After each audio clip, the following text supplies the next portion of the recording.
गणतंत्र दिवस के मौके पर हर साल देश की राजधानी दिल्ली के कर्तव्य पथ पर 3 सेनाओं की परेड के साथ राज्यों की झांकियां निकाली जाती हैं।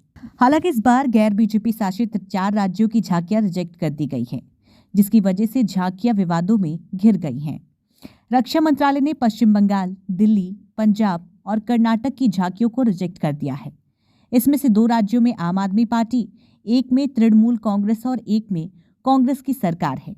रक्षा मंत्रालय ने इन चारों राज्यों की झांकियों को लेकर कहा कि 2024 की गणतंत्र दिवस परेड की थीम के आधार पर नहीं है, इसलिए खारिज कर दिया गया है।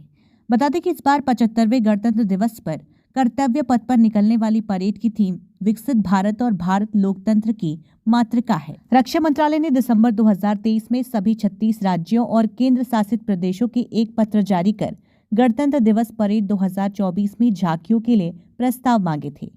18 दिसंबर 2023 से झांकियों के लिए प्रस्ताव भेजे जाने की तारीख शुरू हुई, जबकि प्रस्ताव भेजने की आखिरी तारीख 26 दिसंबर 2023 थी। इस दौरान कुछ 331 झांकियों के प्रस्ताव आए थे। इसके बाद रक्षा मंत्रालय ने 9 जनवरी को गणतंत्र दिवस परेड के लिए कर्नाटक की झांकी को रिजेक्ट कर दिया था। इससे पहले पंजाब, दिल्ली और पश्चिम बंगाल की झांकी के प्रस्ताव को खारिज कर दिया गया था। पंजाब और दिल्ली की झांकी पहले 2 राउंड में ही बाहर हो गई, जबकि कर्नाटक की झांकी तीसरे राउंड में बाहर हुई। गणतंत्र दिवस के परेड में निकलने वाली झांकियों को रक्षा मंत्रालय की कमेटी द्वारा सिलेक्ट किया जाता है। हर साल राज्यों और केंद्र शासित प्रदेशों से झांकियों के लिए सुझाव मांगे जाते हैं। उसके बाद जब सभी राज्य अपने सुझाव उन्हें भेजते हैं, तो कमेटी उन पर कई बैठकें कर चर्चा करती है। उसके बाद ही किसी राज्य की झांकी का चयन होता है। कमेटी इन झांकियों का उसके विषय, डिजाइन और उसके विजुअल इम्पैक्ट के आधार पर जांच करती है। झांकियों को सेलेक्ट करने के लिए कमेटी सभी राज्यों या केंद्र शासित प्रदेशों से उनकी झांकियों का 3D मॉडल मांगती है। इससे पता चलता है कि उनकी झांकियां देखने में कैसी हैं। अगर वो कमेटी सभी मानकों पर उतरती है, तो उस झांकी को सेलेक्ट कर लिया जाता है। इसके बाद कमेटी अपनी सिफारिश रक्षा मंत्रालय को भेजती है।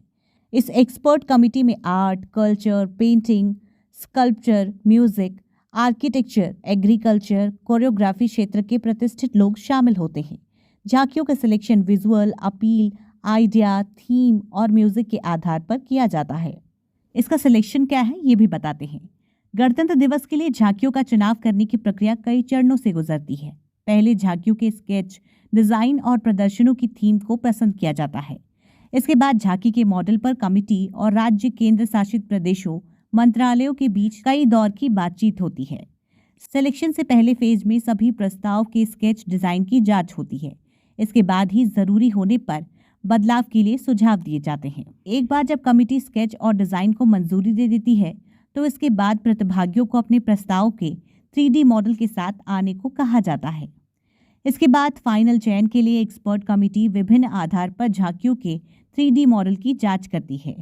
झांकियों की सिलेक्शन प्रक्रिया 6 से 7 राउंड की बैठक के बाद पूरी होती है। इस दौरान हर फेज में कुछ प्रस्ताव को खारिज किया जाता है, जबकि कुछ को चयनित किया जाता है। फिलहाल इस बुलेटिन में बस इतना ही। बाकी खबरों के लिए बने रहें यूथ न्यूज़ ऑनलाइन के साथ।